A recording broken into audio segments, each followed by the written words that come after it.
bo'lishiga qarang. Murod! Ha, Kelin uydami? nima desang kelmas? Shu to'q so'yaylik. Nima ustimdan kulsa kelding meni? Nimaga kulaman? Hay mahallada bittasi ana xotining qassob. Endi ishim tushyapti.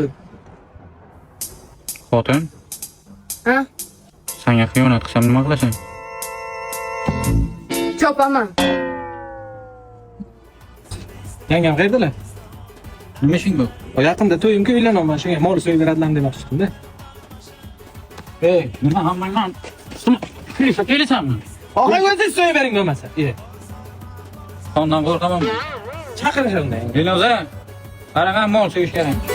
Xotin, men jonima tegdi. Ayol kishiga yarashadigan ish qilsang-da, O'zingiz qiling ha, mujik. men qondan qo'rqaman. Bilaman. Shu uchun o'zim qilyapman-da. Kelin, vaqti bormi? Vaqtga nima ishing bor? Bachama sunnat to'y qilib o'tirgandim. Hay, mol so'yish kerakmi? Yo'q, sunnat qilish kerak. Jonbek, ket. Ket hozir, ket. Ket hozir o'zing sunnat qilaman, ket.